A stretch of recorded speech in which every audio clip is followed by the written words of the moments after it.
Coming to you direct from the nerve center of the galaxy's greatest comic. This is the 2000 AD Thrillcast.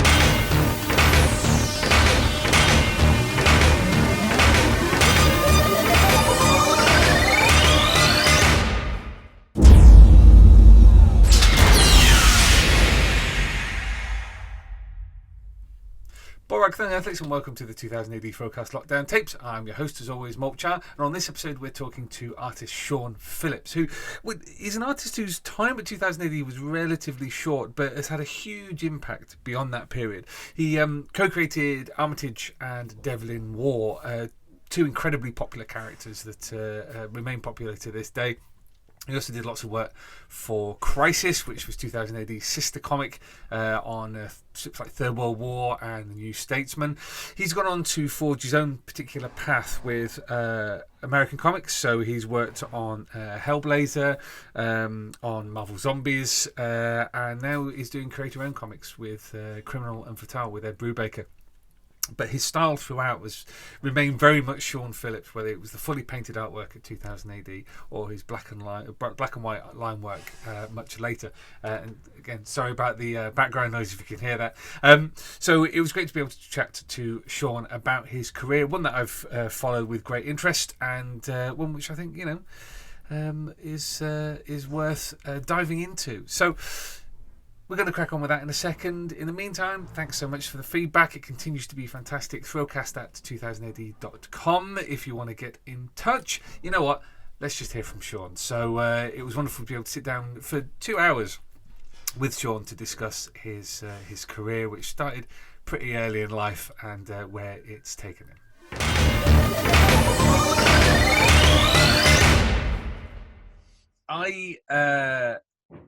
I first encountered your stuff with the magazine, but it wasn't until a long time later that I discovered your comics career is, and correct me if this is an exaggeration in any way, shape or form, is a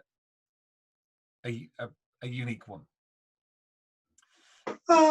Yes, not many people started quite as young as I did, and also with what I was drawing at the beginning. Before the magazine in 2000, I did 10 years of girls' comics, starting when I was 15. So I drew for Bunty and Mickey and Judy and all those sorts of things, and DC Thompson.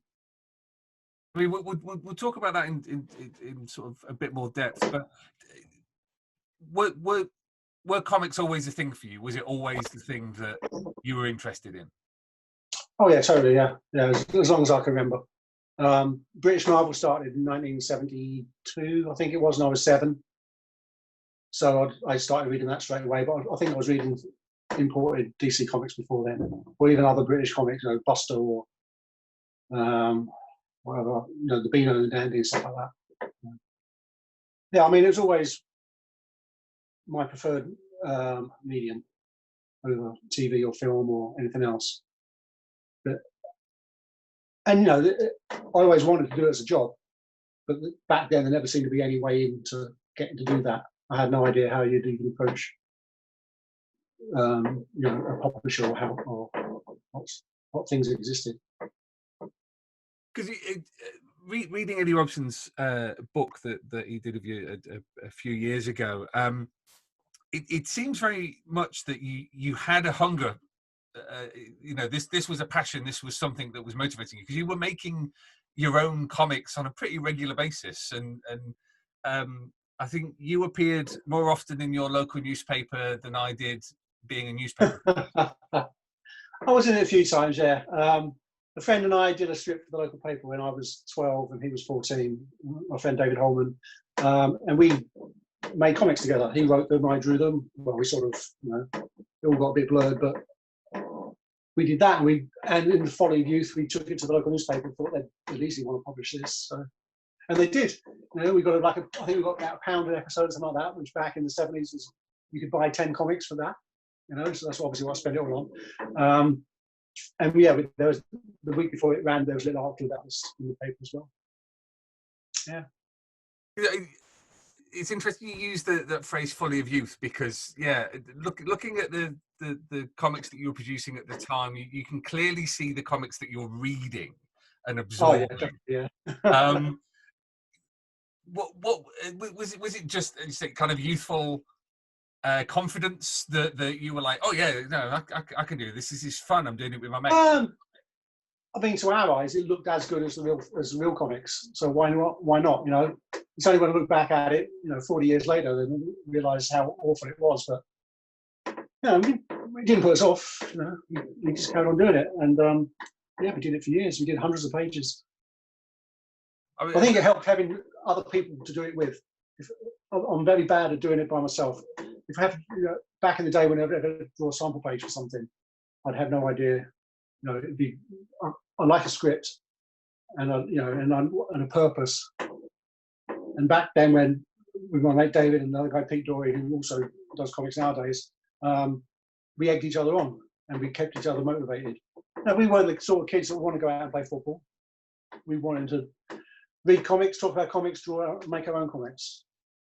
Yeah, it's interesting. I interviewed Brian Bolland a few weeks ago for the podcast, and he had a similar thing that he was very much enjoying comics, enjoying collecting comics, but it was like the touchstone for him to create his own thing, and there's a nice kind of symmetry there with being inspired to do your own thing. It's I think in my experience, most people I know that grew up reading comics wanted to make them, either write them, draw them, editorial, or whatever other way of getting into the business. So yeah, I don't think it's a strange thing at all.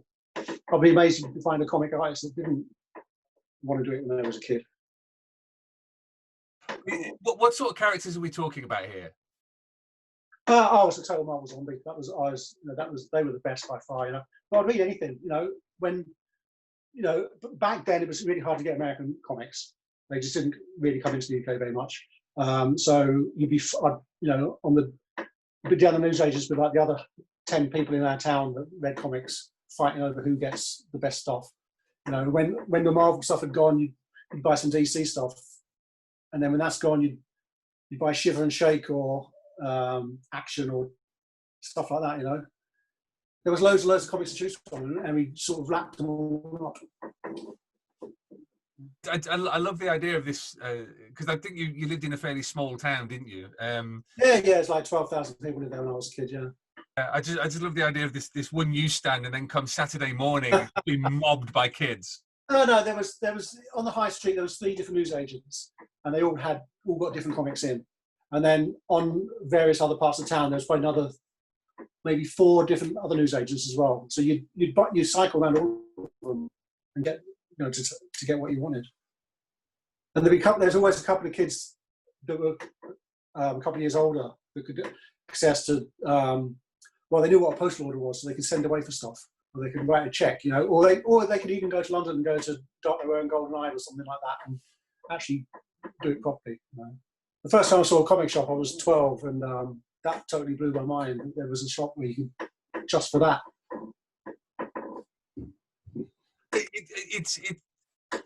I mean, I grew up in a similar pre-internet world, but sometimes it's hard to just recall how much in a bubble you were as a kid. It was literally the TV and the comics. Maybe you might listen to the radio, but aside from that, if there wasn't anybody who was into what you were into, that was it, really, wasn't it? No, there's no way of finding other people that unless you happen to go to school with them or they lived on your street or whatever. No, you were totally in a bubble, definitely, yeah.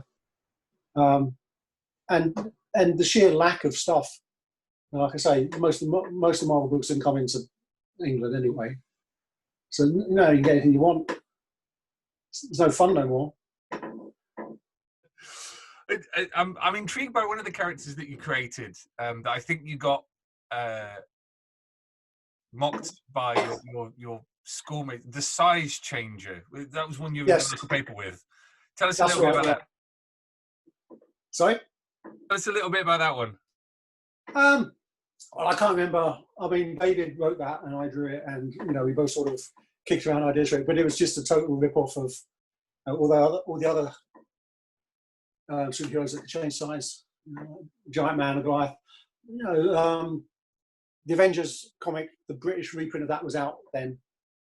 and I think that's when Hawkeye just turned into Goliath for a few months. You know, a superhero that changes his identity into a different superhero is amazing.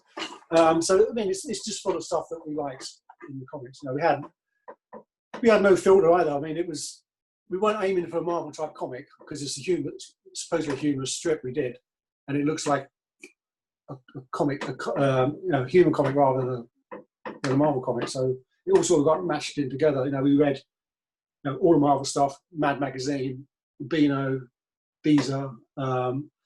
Sometimes I might have read a war comic if there was nothing else you could get. But you know, it all sort of went into the mix. Because quite a lot of stuff that you did kind of turned into like parody strips, didn't it? Over time, you seem to be into the Yeah, slightly yeah. Well, after we did Size Changer, another friend joined us in the comics, the guy called Pete Dory, and I knew him anyway, and then he moved away for a couple of years, then he came back while me and David did this Size Changer stuff and all the other aborted things that we never got more than 3 pages into because we lost interest. And we started doing the comic strip with ourselves in it. We all lived pretty much on the same street, so we called it the Kids from Wreck Road, which is still online now. You know, Pete's still doing Kids from Wreck Road strips now, 40 years later. We'd be in it, the 3 of us, our friends, our siblings or whatever, and we'd have adventures. And we did a parody of Star Wars. We did David the Barbarian when David turned into a Conan parody, and I was a superhero in one book called The Long John Kid. But it's all, yeah, it just sort of prolonged our love of these things. Back when Star Wars came out, when I was a kid, once the film had left the cinema, that was it. You could never watch it again until it came on TV. I think it was 7 years later. I think that was the gap that used to be between film coming out of the cinema and they get it on the TV. Might be 4 years. And we buy like the poster magazines or the official Marvel magazine or the Star Wars comics, all that. And that's a way of keeping it alive and making our own stuff about, you know, where we could parody that stuff. But also, we love that stuff as well. It wasn't done with malice. Well, I was going to ask about the impact of Star Wars because it's kind of one of those cultural touchstones. If you were the right age in 1977, so 78, then it was the biggest thing ever. Oh, totally, yeah. It was. And it got hyped so much because it came out in the UK 6 months after it did in the States. But in that 6 months, it was in the newspapers, there was magazine articles, there was everywhere. It was building up. There's like this amazing thing that was going to come. And it didn't disappoint, you know.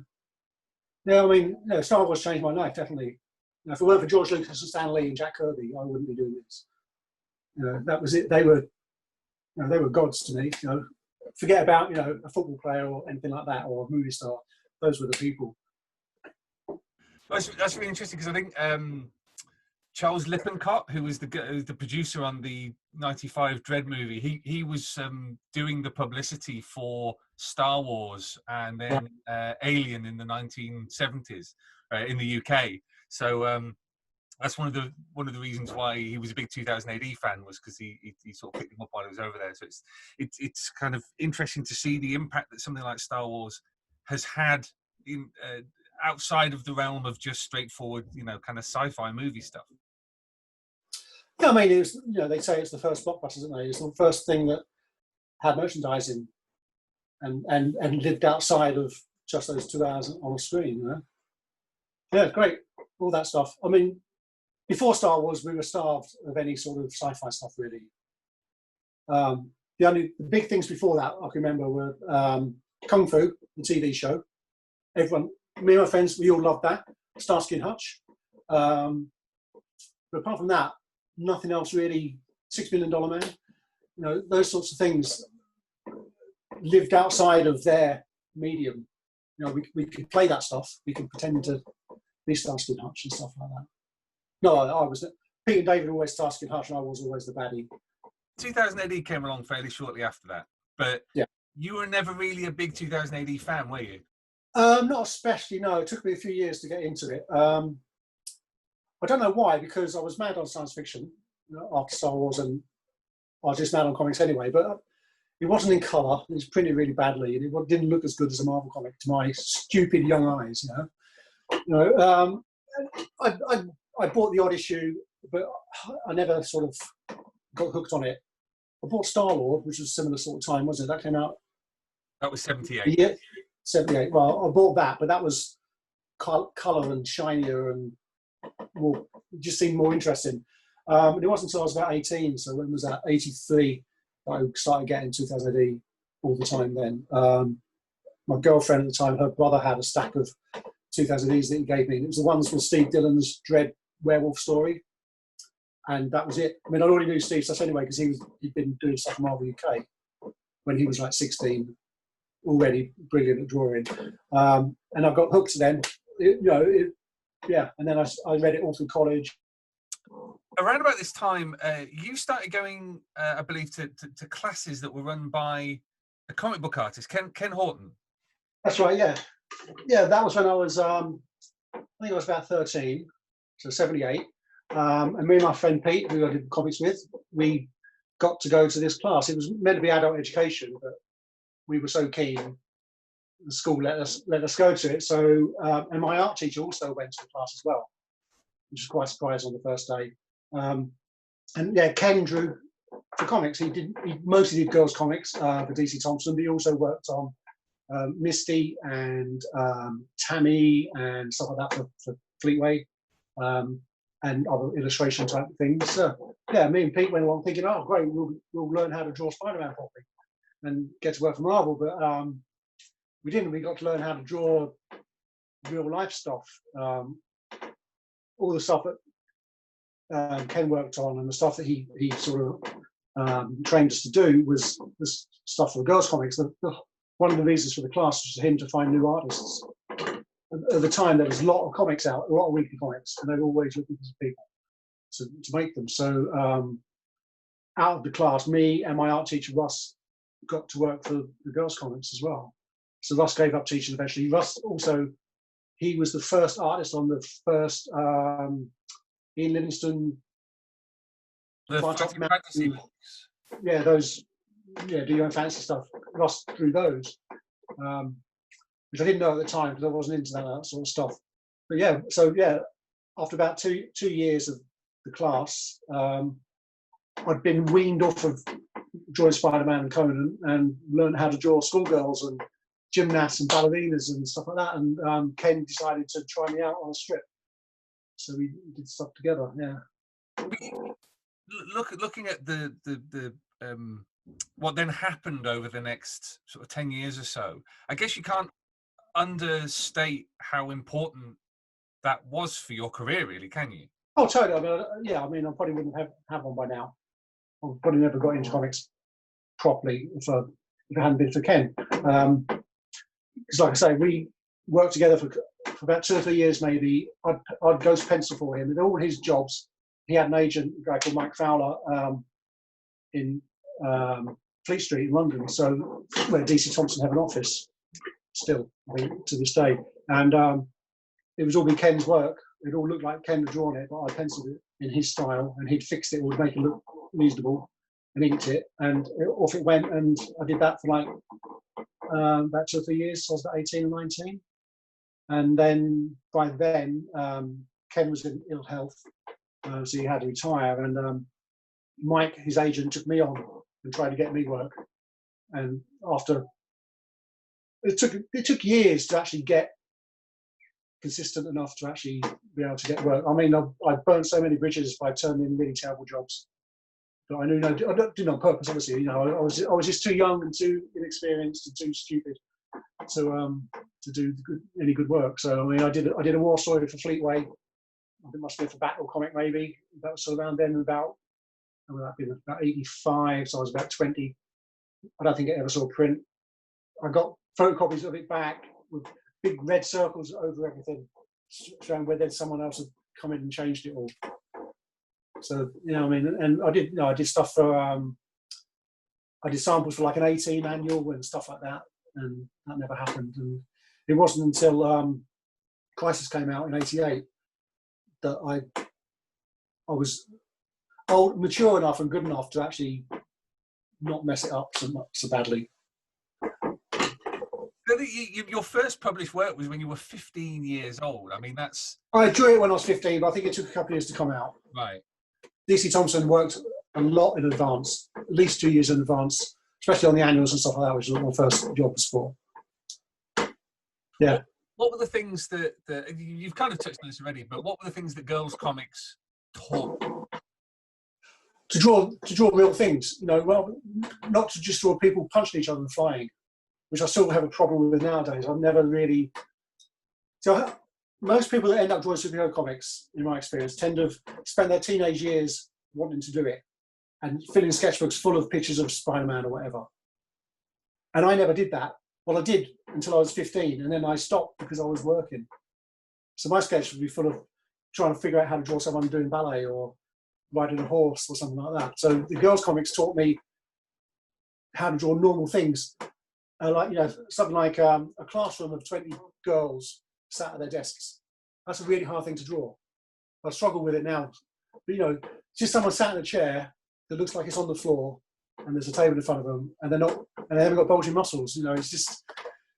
It's a totally different way of drawing comics. It totally opened my eyes to what other sorts of comics there were. I mean, I've got a sister, but she never read comics when I was a kid, so I never did girls' comics until I started going to Ken's class, and because he'd bring along samples of his own stuff and printed comics and scripts and things like that, and that's how we'd learn. So it opened up a whole new world of stories. So I mean, I got quite into things like Bella of the Bar that was in Tammy, I think it was, or Jinty and stuff like that. Got quite hooked on all that soap opera stuff.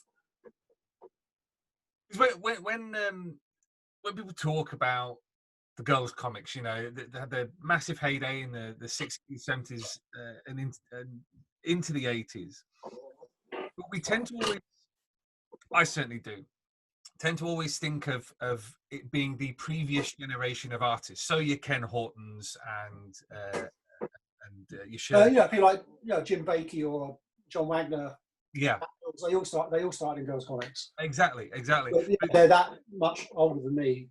Not that much older, but they are the generation before. Yeah, I mean, I can't imagine there's many other 15-year-olds drawing that stuff at the time. The only other person I know that was doing it around about the same time was Paul Grist. I'm not sure how old he is. I assume he's similar age to me. He's not that much older if he's older than me. And he was drawing a half-page strip in Nicky comic in the mid-80s. And I buy Nicky comic because I was in it, and also I buy it anyway because it's good reference to see what everyone else is doing.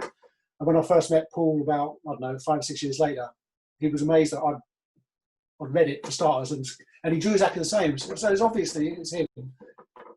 But, I suppose people might look at my girls' comics and think, oh yeah, that's obviously my stuff, but I can't see any similarity myself, particularly.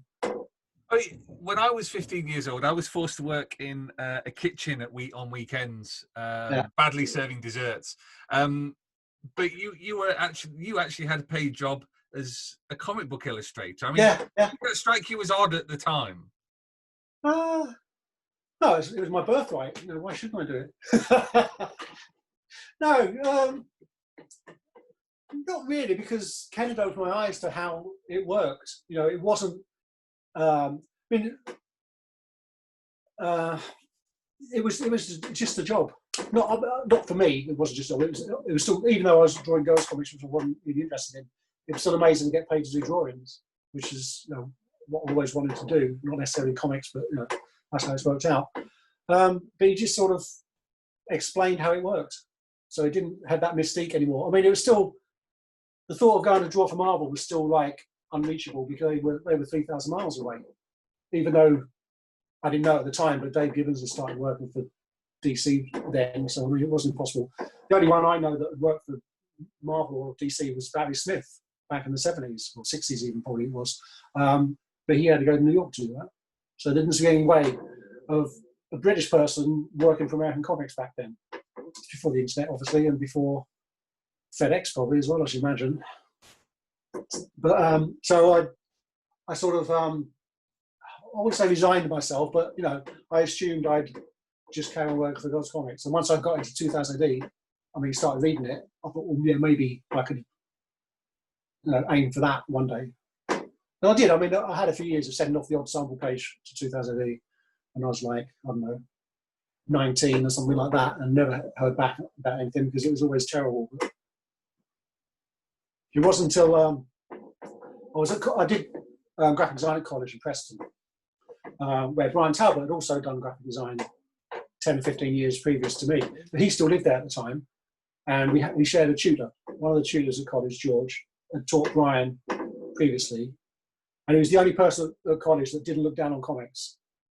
It was a graphic design course. They weren't really into illustration per se anyway, but George was, because he did illustration on the side, like funny animal type stuff. And he said, "Oh, I know someone who draws comics. You know, he lives in Preston. Do you want to go and see him?" I'm like, "Oh yeah," and I knew who Brian was, so I went around. I did some sample pages of Judge Dredd, and I took him around to see Brian, and that was what got me in, really. I mean, that might have happened without Ken, maybe, but maybe not, because I might have given up on comics by then and sort of hunkered down to try and get a real job, being a designer or whatever other art jobs that were around at the time. I find it interesting that you did an art foundation course, didn't you? I find it interesting that you'd been getting work, but you still wanted to pursue an education in art. Yeah, I mean, that was just what I was told to do, you know. I did the O-level art, I did A-level art, and what you did after that is you went and did a foundation and went to art college. And I'd already been drawing comics for a couple of years by then, but they were few and far between, you know. I couldn't have made a living doing it. I mean, he just kept me in records and clothes like that when I was a teenager, rather than having to get paper round or something like that, you know, or working in a bar or cafe or something, you know. I could earn 40 quid in the weekend drawing a couple of pages of ballerina. So it just seemed like the thing to do. Because I think was it Carl Critchlow? I think we had on the podcast a little while ago who was talking about the influence of Brian Talbot as somebody who you know is really cultivating a comics community up in that area. Well, he was brilliant to me because, like I said, I went down to see him. I took a friend with me because I was a bit scared, and he was drawing Nemesis at the time. There's a scene in one of the Nemesis stories where he's at some sort of convention. It's like the centre spread. Nemesis was in the middle of the comic then, and he was drawing that in a massively detailed piece of artwork.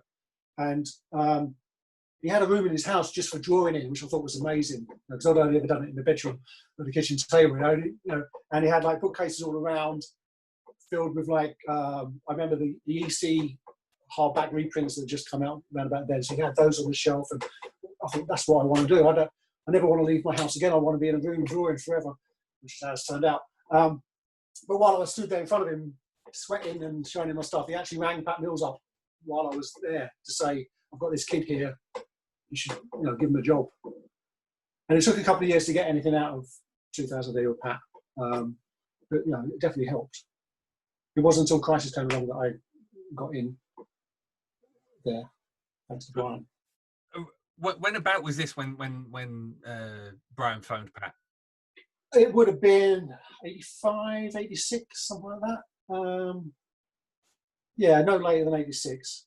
So I was 21. I was on a 4-year course doing graphics at Preston, and then I can't remember if it was that summer or maybe the one after. It's probably that summer. Like a couple of months later, I was painting a mural in Preston Sports Centre, which was, I thought, you know, another art job.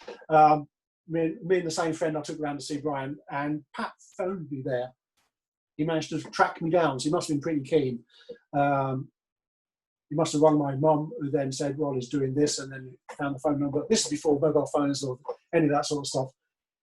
And he goes, "Oh, I've got this issue of a comic. Do you think you could draw it for me? Like, you got 2 weeks." The other artist let me down. So I said, "Yeah, of course, you know." But then the other artist didn't let him down in the end. He managed to draw it over the weekend because it turned out it was Steve Dillon.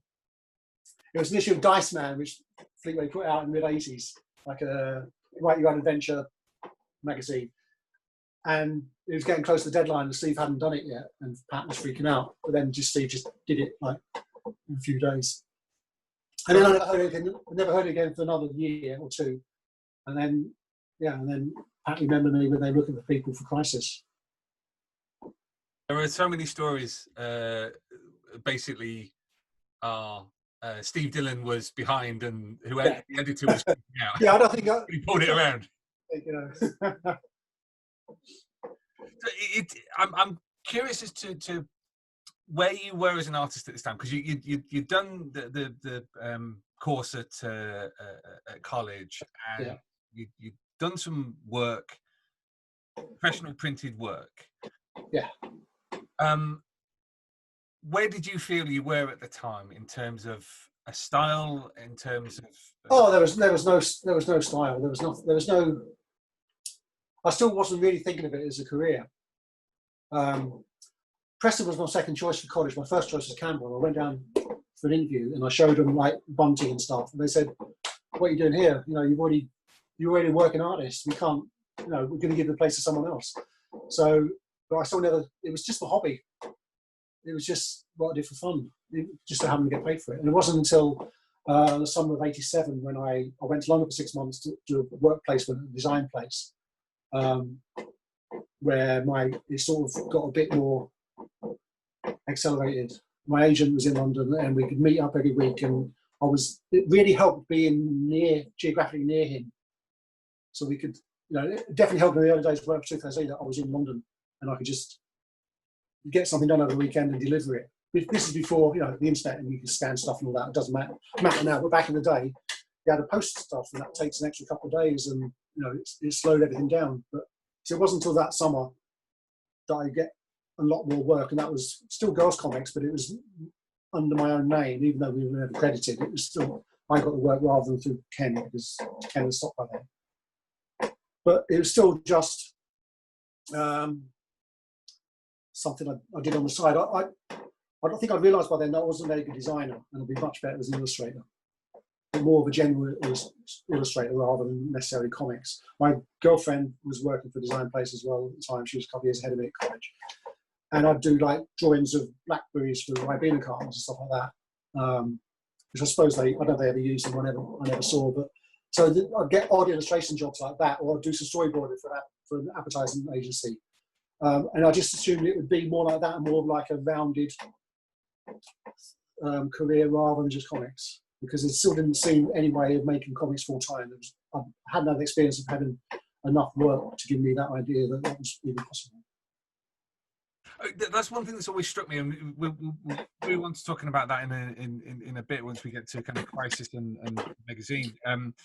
That there is such a design element to your painted, particularly your painting style, the style that you had in the late 80s, early 90s. You're incorporating collage and photos and all sorts into what you're doing. Was this inspiration from somebody like Wilson-Kevich, or was it something that had come out of your time? Yes, it was. When I started doing that stuff, when I started working for Crisis, Crisis started in September '88, I think it was, and I'd been out of college 2 months by then, and I'd moved to London, and I was doing bits of illustration work here and there, still doing the girls' comics. I just discovered things like I think Stray Toast had just come out. Love and Rockets had just discovered that. They'd been going for quite a few years by then, and all these other influences came in, and I did 2 episodes of New States with Crisis around about September, October '88, and I was following Jim Baker. I was filling in for him, and I assumed that they'd want something that was a bit like his, so it wasn't so jarring, because it was just 2 episodes that plonked in the middle of a longer story. So I did it as close to his as I could get. So it was drawn in black and white and then coloured in with transparent ink, coloured inks. And then one day when I delivered my artwork down to the offices, they'd got some stuff in from Duncan Fegredo as well, because Duncan had also been working on a couple of episodes. And they pinned it up on the wall, and it was a double-page spread of like a massive carnival with like horses and millions of people. And it was extremely energetic and frenetic and looked like Ralph Steadman and stuff. And I thought, I want to do it like that. Why am I trying to make it look like a bad copy of Jim when I could do something a bit more like that? So he was a big influence, Duncan was. Not necessarily artistically, yes, but also the thought like, I'll show him. Not that, he's a million times better than me still, so, it never worked out. But that sort of competition sort of started getting into me. So to get better, how to bring more stuff in, how to be influenced by more stuff. So things like Bill Sienkiewicz. I don't think Bisley was drawing for them then. It was before Bisley started painting anyway. I think he might have been doing ABC Warriors then. So stuff that was a bit more arty, you know. And also 2000E was the perfect place to do it because they had such a massive variety of styles. There's never been a house style. There's always been people that have, you know, there's always like a McMahon influence on people, or Brendan McCarthy influence, or Bisley influence, especially when the time I started working there properly, he was the main influence on everybody because that's what they wanted. But I think all that sort of like fed in. Things like doing the photo collage, it's a lot easier to stick a photo on and draw something. I know that. Coming back to what you were talking about earlier, was this the point where something clicked and you were like, oh, I can do this. This is something that I do want to do. Yeah, I mean, all of a sudden I had enough work to do it all the time. You know, so all the other type of stuff I was doing, like storyboards or whatever, that just all fell by the wayside. I didn't have to do that anymore. Because even though I like doing it, it pays miles better than comics. It wasn't creatively satisfying as much as doing having control of a comic is. You know, what I like about comics, especially, is that it's, especially in British comics, is all one person drawing it usually. American comics, you get that production line where you get your pencil and ink and your colorist. In British comics, especially by the time I started working for Crisis in 2000E, when it went colour, one person can do all that. And you get total control. You don't get anybody messing up what you've done. So I quite like that. Well, let's talk about Crisis because, as you say, you were working on New Statesman. Yes. Which had been written by John Smith. Who, I mean, you were up in Preston and he was over in Blackburn. I guess the two of you kind of were close enough. We never knew each other, obviously, then, because how would I know where he was? I had no idea. And also, by then, I'd moved to London. I met John at the Crisis launch. Crisis had a launch at a Mexican restaurant in Covent Garden. And there's like a big press launch. And I went with my agent and then sat on the table was like Pat and Carlos, John, Jim. I think Duncan might have been there as well. I can't remember now. And I went with the agent, and I remember like a couple of years later, John saying like, "Why did you bring your dad?" But you know, my agent got me the job. He'd heard that Crisis was starting, and they were looking for people. And he got me in there. He showed me this. He showed them my stuff, and Pat remembered my name from a couple of years previously when he'd seen my work. And one particular job I did for, I think it was for Nicky Comic, about this girl and she was accident prone and she kept tripping over stuff, and like a boyfriend broke his leg, and then she tripped over and broke her leg, and then their dog broke its leg. And there was one picture of like the three of them all in plaster, and Pat remembered that as being not necessarily any good, but like that stuck in his mind. So you know, when it came to Crisis coming along and then looking for people, you know, I happened to be in the right place at the right time. Because by this point, the life of the girls' comics was beginning to wind down. You know, yeah, I mean, much work. Yeah, in hindsight, yes, but at the time I had no idea it was because I had as much work as I wanted. You know, so to me, it was everything was rosy. It's just that I mean, I liked doing the girls' comics, but I couldn't see myself doing it forever. And then when 2000 and Crisis came along, yeah, why wouldn't I want to go work for them? It was, you know, it was more like the stuff I was reading, more like the stuff I was into, and they paid a lot better. You know, I was an adult by then. I'd left college. I hadn't had to sort of make my way in the world. So you know, you've got to think about those things when you're grown up. As grown up as you get, sat and drawing for 40 years. You did some stuff for Judy, sort of. Yes. Around about this period, where I think it was covers and slightly different to what had gone before, and they asked their readers, you know, what do you think of this? And yeah, I got my first fan letter. Yeah, yeah, that was amazing. Yeah. Yeah, I mean, I filled in on a couple of issues of Judy. The regular artist guy called Norman Lee used to do the front cover and a one-page strip starring Judy and her friends on the inside front cover or the back cover sometimes.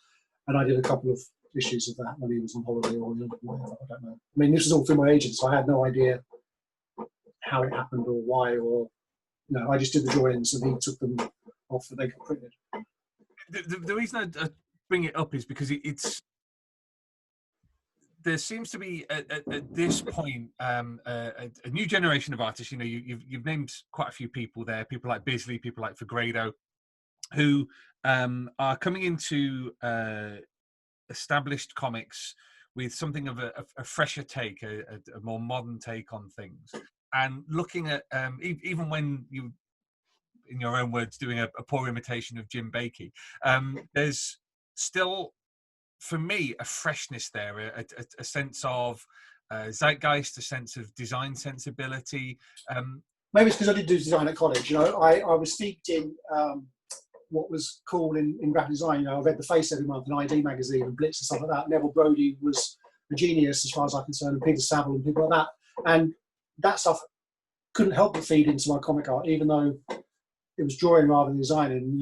Sense of colour and composition and stuff definitely goes into it.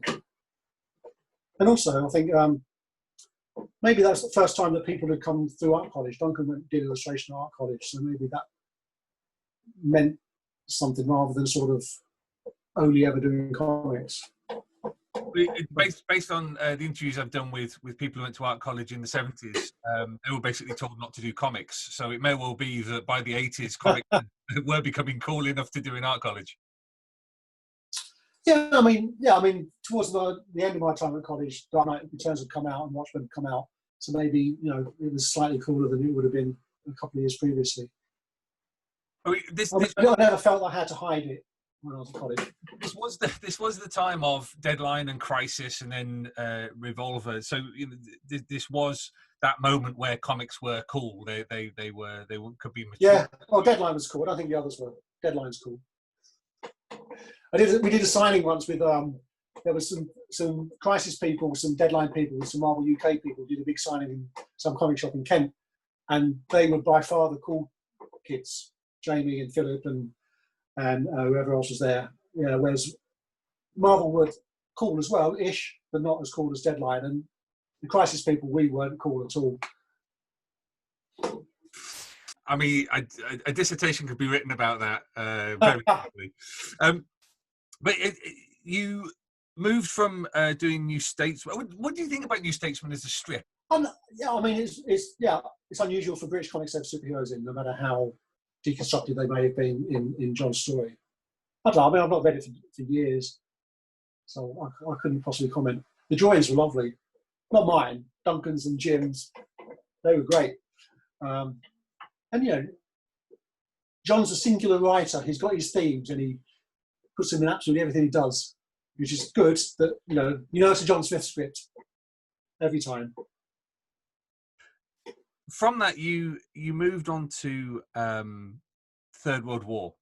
So working with Pat, a strip that had started off with Carlos, and by this point was one of the mature Crisis series. How did you feel about? Was it a step up, a step change in the intensity of the strip? Because it seems like you're putting an awful lot into these pages. There's an awful lot of detail, an awful lot of different moments of styles. And I think that's part of it is still trying to find my style really. By then I'd had 8 or 9 years of girls comics to try and slough off. That wasn't right for that. In between, the first couple of episodes of New Statesman, and I did a couple more 6 months later, I taught myself to paint on the job. I didn't do some paintings on the side or anything. I just sort of decided I need to step up. It wasn't good enough. And I think Third World War was a continuation of that. It's just sort of looking at the competition and seeing how I'm going to fit in there. I was really young and keen as well, and I'd worked long hours, but didn't care. That was going to be my next question about that so many artists in that period who were fully painting their work. talk about the pressure of deadlines, even on something that's slightly I different? didn't find it pressure though, because I was quick. I didn't. Right. I could easily do it. If I didn't think I could have done it, I would have said no. But I knew I could. I've always been quick at drawing, so I don't know. I don't get distracted very easily. Maybe I draw as the same speed as everybody else, but I don't play computer games. What was it like in terms of the difference between the constraints of working at DC Thompson on the girls' comics, where there's more of a house style, and then you come to something like Crisis, where I mean, even in comparison to 2000 AD, Crisis had such a wonderful variety of styles. Yeah, I mean, I felt that I could do whatever I wanted, and whenever I'd always time it. So I'd take in that batches of pages for Friday lunchtime, so then I could go down the pub with Steve Mack and whoever else was around. We'd just spend the afternoon. Or Igor Goldkind was the publicist back then, and we'd plot comics domination, in the pub on a Friday afternoon. So, that was how it was. I mean, I've heard that story so many times from different people. Is it always go in on a Friday afternoon? It's it's we in the office. When we were still in the office, we had to find excuses to go to the pub on Friday lunchtime. Yeah. Oh, no excuses. But I mean, I never felt any pressure. I mean, they wanted, I don't know, say 4 pages a week or whatever it was at the time, painted work.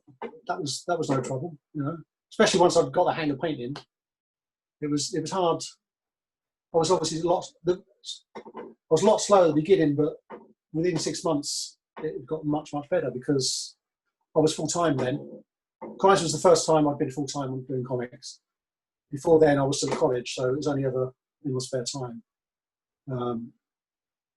Up until, even I did some girl stuff in between episodes of New Statesman. I also worked on girls' comics still for a little bit while they were still going. And that was sort of like a palette cleanser on the weekends when I'd draw some schoolgirls before having to draw John Smith weird stuff on a Monday.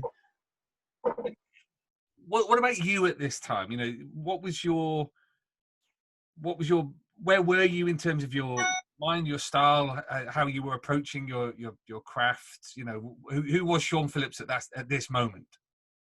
Oh, I've got no idea. I mean, it was just mostly trying to master the tools, to learn how to use a paintbrush, learn what different types of paint do.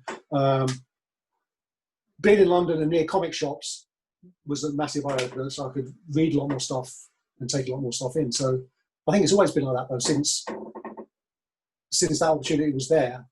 Since first going to Ken's class and seeing girls' comics, which I'd totally dismissed before, there were some amazing artists working on girls' comics. There was quite a lot of variety of style, even though there was a house style, I suppose, but there's still quite a lot of variety in there. So I think it's always been like that. I've always found it really easy to be influenced by other artists, and the hard bit is trying to disguise that influence in my own work. So I mean, it's always a struggle to not to make it too obvious who I'm ripping off. Your first work for 2000 AD was Danzig's Inferno in sort of Prog 718, 719, I think.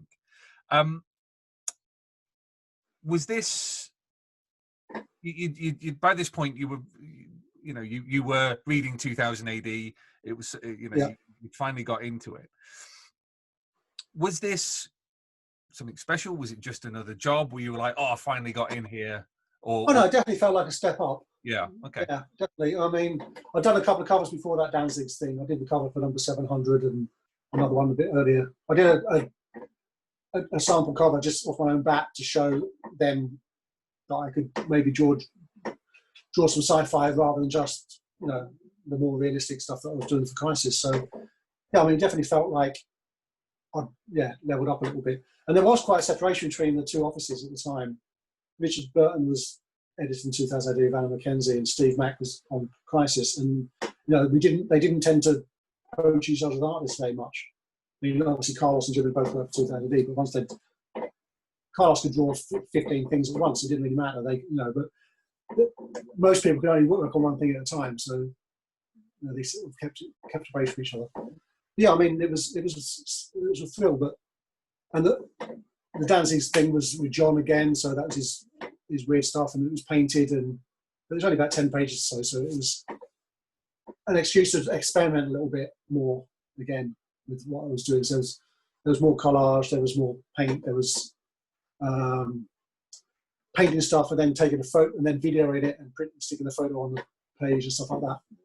And it was a one-off new thing, so we could do whatever we liked. We didn't have to follow anybody else. And when I got to draw Dredd properly a couple of years later, there's a million brilliant Dredd artists to choose from to see which way to go. And it was every time I've drawn Dredd over the years, it always looks like I've been influenced by somebody else, because it's just I don't know which one to go for, you know. It's the same with someone like Batman, you know. You can never. There's not one way to do it. There's a million ways of doing it, and to try to decide which one is half the work. Because you'd done some Dredd samples years before. Yeah. And looking at them now in Eddie's book, it's certainly to my mind, it's clear that at that point you weren't quite sure what you wanted it to be, what your style was going to be. But then, because I'd only been drawing girls' comics then, and trying to translate that into Dredd was really hard. I think at the time Ron Smith was drawing Dredd maybe then. I think it was before Brendan came along and exploded. So it was quite old-fashioned still, I think, what I did on those sample pieces. And like I said before, I really struggled trying to figure out what to draw. There was no way of like going on the internet and finding a script. You know, I had to make it up what I was going to draw, and I don't work very well like that. When you eventually did start working on Dredd, this was around the time that the magazine came along. Now, this was, this blew my mind when I was younger, because it seemed to be that interplay of design and art in a way that I'd never really seen before. And it's interesting you brought up the face earlier on, because those first few issues had such that kind of, you know, logos bigger than artwork. Yeah. So it says a little bit about your involvement in this and how that kind of way of doing things came about. Well, I can't remember how. Well, I'd started doing my own logos and stuff on Stuff for Crisis. Not on New Statesman, but on the first episode of Third World War I did. Whoever did the logo, the title treatment, and I really hated it. So I decided from then on I'd do my own. So I did. And it was before computers, so it'd be hand drawn type, or hand pasted up and photocopied and then colorized when it was printed. So I knew how to do paste up and stuff like that, because I'd done a graphic design degree. So, you know, when it came to the magazine came along, I think Steve Mack thought, well, why not give me a go at designing the magazine? So I did the logo, massive logo, and all the other text stuff around it, and that was pretty good. But yeah, I don't know. In hindsight, that was a rather big logo. But I mean, I gave them two choices. That's the one they chose. The page, Sean. No, but you know, it was important that it was Judge Dredd, and everybody knew that. I mean, it didn't give anyone any room to paint a cover, but you know, they chose that one. I gave them another one that was more compressed. I didn't go for that. That was part of the package for me. You know, it was that interplay between design and comics that made it so enjoyable. Yeah, I think, yeah, like you said before, like Deadline had been around by then, and that was a very heavily designed magazine. And it wasn't just every page was a comic strip. It was, you know, there'd be a contents page, there'd be text pages about stuff, you know. So it made it a bit more. I think you got more for your money, because it took longer to read if there was loads of text, and it was cheaper to produce because you didn't have to pay an artist to draw a page. I don't like seeing behind the curtain about why all these things happen. It's awful. It spoils it. All the comics I do nowadays all have lots of text stuff in them because we like that extra stuff, you know. Otherwise, it's what sets comics away apart from graphic novels. I think it can do. You know, you get you don't just get the story, you get all the other stuff. You get behind the scenes stuff. You get, letters pages still sometimes. I like all that. All that stuff gets stripped out for the trades, unfortunately.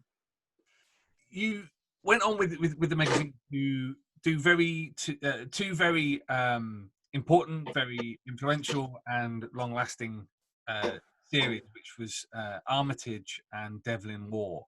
Yeah. Now, two different writers. You've got Dave Stone and you've got John Smith. Do you want to tell us? Let's start off with Armitage first. Do you want to tell us a little bit about that? Was it something that the editorial came to you with you to say, would you like to work on this strip, or had you and Dave been in contact? I didn't know Dave then before, so yeah, I mean, it's purely from Dave Bishop was the editor of the magazine by then, and him and Dave Stone had cooked up this character, and I was asked to draw it. And it was the first series I got to do, so that was pretty great. Yeah, I mean, I just designed the look of him, and that was as far as it went. Could you that first series? I remember being blown away by it, just because number one, it was set in Britain, and by that point, I hadn't absorbed any of the Brit stuff that Brendan had done in the 1980s. But also, it felt like that wonderful crossover, because he was a plainclothes detective, but in a judge system. It felt that there was a little bit of kind of, Inspector Morse. I mean, ultimately, he's meant. Oh yeah, it's Inspector Morse in Britsit. Yeah. Yeah. What were your, if you can remember, what were your influences on the strip and how you designed him as a character? Well, one of my biggest influences on it was Igor criticised it a little bit at the beginning. This first episode had lots of different styles in it. Every page, there'd be some watercolour pages, there'd be some acrylic pages, there'd be some collage and that. He said, tone it down a bit, just make it all one style. So after that, it did. And he was right. I'm too versatile for my own good sometimes. Sometimes it's better just to make some rules at the beginning and keep to those as far as how it looks. I mean, apart from that, I was living in London still then, and there's some actual streets in London. I'd go out and photograph some streets and add some sci-fi piping and stuff over the top of it. It was quite nice to base it in a relatively realistic environment. I've never been particularly confident about designing things like, futuristic cities or spaceships or any of that sort of stuff. That's not for me, really. So it's quite nice to have that grounding in relatively realistic stuff. I mean, you use the word confidence there. By this point, how confident were you in your abilities? Because you messing around with different styles. I mean, it's the same now. Some days I'm the best artist ever, and some days I'm the worst. At the same time, in my head, when I'm drawing something, it's just how it is. You've got to have some ego to do the job. If I really thought I was terrible, I wouldn't be able to do it.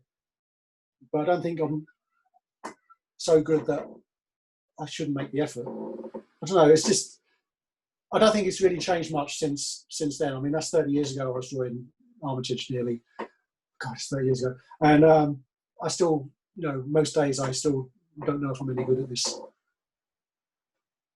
But it depends on criteria.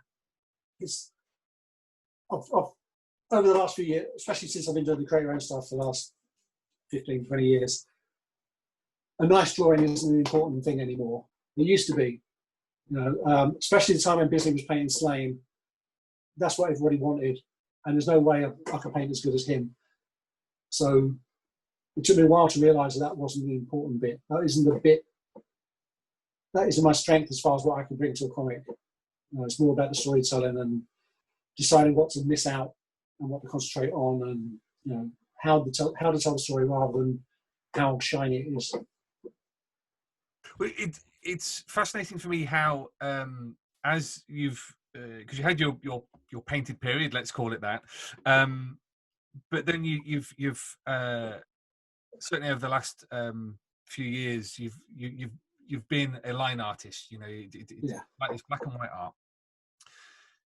And looking back at that grounding you had in girls comics, it's clear to someone like me looking at it in hindsight is that was always there. That was the thing that was the foundation, the basis upon which everything else stood. So that now that you've kind of stripped it back and you're doing your black and white line work, that's come to the fore again. You know, it's still there. That's the Shawn Phillips style. Yeah, I think so. I mean, especially nowadays when I'm drawing a lot of femme fatales and pretty girls and stuff like that, I still approach it exactly how I would have drawn back when I was 15, as far as how Ken taught me how to draw a pretty girl. It's like I'm back in 1980 when I'm doing it sometimes. It's really weird. Same as when I'm drawing Spider-Man. It's like I'm 8 again, sat on the step outside, doing it for fun. But yeah, I mean, you can't beat a solid grounding in and that stuff. Yeah, everybody, you need a foundation to build on. I mean, part of me thinks it would be nice if I'd gone the other way and spent my teenage years sending sketchbooks with pictures of Batman, and I might have become a good superhero artist by now. But I don't know, because, well, actually, I think that you really have to be American to be a good superhero artist, to be the best ones. I mean, obviously, there are British people who can do it really brilliantly, like Dave Gibbons or Brian Bolland, and I'm sure there's others I can't think of right now. But, I think it's that sort of gung-ho mindset is more of an American thing. I think it's harder for a British person to get into that sort of, isn't this all great and shiny? Too cynical. Well, I mean, I wanted to go on to talk about one of those characters, which I think is a perfect expression of British comics, which is Devlin War. She co-created with John, and there's so much going on with that character. There's so many elements, but at the same time, he still feels like such a straightforward and simple character. And the design that you came up with, this kind of Terry Thomas inspired facial hair and the bodybuilder physique and everything, is one of those wonderful silhouettes that says all characters should have. So I just want to kind of, what do you recall about the development of War as a character? I can't remember anything about it, really, I must admit. I mean, I know I did do another picture. I did do a painting of him sort of tied up in a jungle somewhere, which I think was used as a pin-up a few years later, when John and I were first talking about what he looked like. But I don't know. As far as I can remember, John would have said Terry Thomas with muscles. It wasn't necessarily a thing. But I approached him I think by then I'd only done Armitage as far as from whole cloth. And one thing I'd learned is that if you design a character, make him simple, because you've got to draw him 100 times. So Armitage is really simple. A lot of coat. Don't have to draw his legs so much. Devlin, when he's got his smoking jacket on, it covers up a lot of stuff which is hard to draw. So yeah, keep it simple is what I definitely. Yeah. So I mean, as far as the character goes, it's all John really. I think he was just happy to find someone that was happy to, up for it and wanted to do it. It's a great character. Do you think that's the important element of a creative partnership, whether you've kind of colluded on the creation of a character or whether editorial has put you together, that you have to have confidence in each other to bring your A game to what's happening? Oh yeah, definitely. You've got to trust each other. Yeah, definitely. I mean, between right at the beginning, I met John at the beginning when I did New Statesman, and we got on really well. So by the time Devlin came along, we'd known each other for 3 or 4 years by then. Met up at conventions all the time and stuff, and it definitely helps. And he knew what I liked to draw, and I sort of knew what to expect of what he'd wrote. Because, like I said, he's got his themes, he's got his things he likes to write about, and even though they're wrapped up in different things cosmetically all the time, it's still always there, and I was quite happy with that. Yeah, I mean, it definitely helps. I mean, Ed and I nowadays, we absolutely trust each other as far as what we do together, the comics we make. I mean, I was going to say, I mean, sometimes it's just as easy to do it with no sort of personal involvement with the writer at all. I mean, I've drawn plenty of things where I've never met or spoken to the person who wrote it, and I can still get plenty out of it to make it, to make me put my all into it.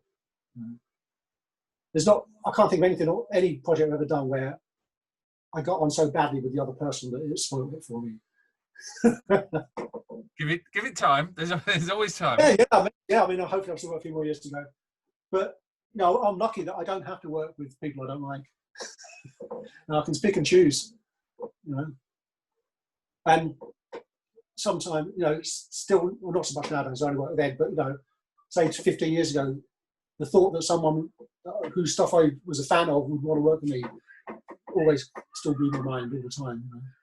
I can't help but still be a fan of this stuff, Because you worked with John on Straightgate, which is an interesting series that I think suffered a little bit from censorship, editorial, that kind of thing. The only censorship I can remember is the 2 pages that are in the artbook with Eddie that Steve Mack said we couldn't put in. But as far as anything else goes, I can't imagine. I mean, there might have been the odd piece of dialogue, or whatever, but most of it we left to get on with it. It's with a strip like that. I guess it's one of the closest ones where the style that you'd developed at Crisis and with 2000 AD was being most straightforwardly applied to soap opera is the wrong phrase, but that kind of slice of life, ordinary kind of contemporaneous strips. And for me, that's one of the strips where it's kind of the perfect marriage of the two, because you can clearly see your grounding in what stuff that drawing stuff that's real. Yeah, but I like drawing that stuff. So, and it needed that. It had to look convincing, because, like I say, most of it is set in real life as such. A recognisable contemporary space. So it had to look like it was real. So if I draw a bus stop or draw a supermarket or a pub, it's got to look like those things rather than just generic. I went and took photos of my local Sainsbury's, or the pub is the pub I went to when I was at college. So most of that is taken from photos I took in the pub when I was like 18 or 19 that I happen to have still. But it had to be. It definitely helps to base it on real stuff. I think that's one of the problem I have with drawing if I did sci-fi stuff, is that there's no real stuff to base it on, and it has to come out of your head then. It's one of the things I've always admired in say John Burns's work, that and he doesn't really like doing sci-fi, but it always seems to be set in there always seems to be like crumbling 20th century or 21st century buildings in the foreground, and you've got the gleaming spires in the background of Mega City One, but he's always kind of bringing it down, making it feel grounded, I guess. Yeah, and also, that's the sensible way to do it. It's a lot easier to draw a crumbling building in the foreground than a hyper-detailed, shiny skyscraper in the foreground. You put that in the background, in the silhouette, and just enough flavour to make it convincing. And I go back and forth on that stuff. I mean, I did a book called Kill or Be Killed a couple of years ago, which is set in New York, and I drew loads of hyper-detailed street scenes because I'm an idiot. But in the script, Ed would write okay, it's just him talking, so why don't we have him cross the street and dodge traffic? And I'm thinking, that means I've got to draw the same street in New York 5 times from 5 different angles. Thank you so much. There was a Barry Smith story that he drew for A1, I think, years ago, and it's just a white man in a trench coat in a white room, in a white cube. That'd be my perfect comic. One thing I wanted to ask about was your colour sense, because you did a Dread story called The Marshals. Oh, so The Marshal, which is the cursed Earth guy, mutant coming into one to extract revenge on Justice Department. Spoilers. And I remember it being just so vivid. Like, you really ramped up the colour. There was lots of teals and pinks and a lot of stuff straight out of the tube. That's the way to do it. Yeah, I don't know. I mean, I'd always been taught from Ken onwards that everything loses a lot of reproduction, so you got to bump it up, and then it loses 20% of the vibrancy when it gets printed. So maybe I was just still overcompensating for that. Because I mean, it's like we had Dermot Power on a previous episode, and he said that's the mistake he made. That he was, I think, he was painting straight onto black paper, Right. and so you put a blob of yellow on that black paper, and it really, really stands out. Yeah, great. Yeah, and then when it goes onto the comics page, it's completely lost. Yeah. Yeah, it's just, things are getting better now. Printing is a million times better than it was even back. I mean, Crisis was, at the time, printing was amazing. But looking back on it, I mean, it's not necessarily, it's different now because the way the art gets from your piece of paper into the comic has totally changed. Computers are in there now, so you can control things a lot more. Back then, someone would take a transparency of your art and then you'd hope for the best. Whereas now you can control all that stuff, which is one of the things I like about working on computers. That if I draw something, color something white, I know it's going to print white. If I draw it black, it's going to print black. If I draw it 100% magenta, it's going to print 100% magenta. Back in the day, you had to hope for the best. Were you happy at this point with where your career was going? Oh yeah, totally. Yeah. I mean, I've never really had a plan. So opportunities come along and think, oh yeah, that sounds exciting. Or before I did Armitage and Devlin, I'd started work for DC Comics by then. I think 1990 was my first Hellblazer. And because they asked me, and I thought, bloody hell, DC Comics. Yeah, of course I do, And it just, there was never like, I said, I'm going to leave 2000 AD now, I'm going to go to America and I'm going to do this. It was never like that. It's just, even though I'm very quick at drawing, I can still really only do one thing at a time. So it just so happened to be, for a while, it was doing something for them and then it's something for someone else, It's just, I never really had a plan. I was perfectly happy where I was. I mean, like I say, Friday afternoons in the pub with Steve Mack, drawing Devlin, what could be better? Yeah, well, I wanted to come on to talking about the DC thing because by this point, DC had it was a regular occasion that the editors would come over to see what was going on in the UK and give people. Well, that's how they got me. Exactly. And what can you remember? Because I think you and John did like a sample for Karen Berger. We did, yeah. I mean, we'd heard that Karen or someone from DC would come over for the UCAC, which was, I think, September in London, and looking for people. So we thought, great. So I don't know how John got an appointment, but he did. I'm not sure how he did that. And we went to see her. She stayed at the Russell in Russell Square in London, which is a lovely hotel. She had a suite, not just a room. She had a suite. So we went to her suite with a living room and a separate all that, and had like a proper interview, which I've never had before, really. To get the stuff on Crisis, it was all through my agent, so I never really had to sort of sell myself. It was all done through a professional who knew what he was doing. Whereas this, we had to go in. So yeah, John, it was just before Arkham Asylum come out, and I'd met Dave McKean at a school in Islington. We'd both done some teaching there. He'd done the morning session, I did the afternoon session. And in the crossover, we met, and he'd been painting Arkham Asylum, but it hadn't come out yet. We had the artwork with him, and it was like massive, and it was multimedia extravaganza, loads of collage, loads of explosions of paint and that. And that was one of the big influences of me, because I thought, oh, I can do that. I could have a go at that. So yeah, and then so we had a meeting with Karen, and I'd seen that. I don't think it'd come out even by then. And we thought, oh yeah, that must be what they want, something like that. If that's what Dave's doing.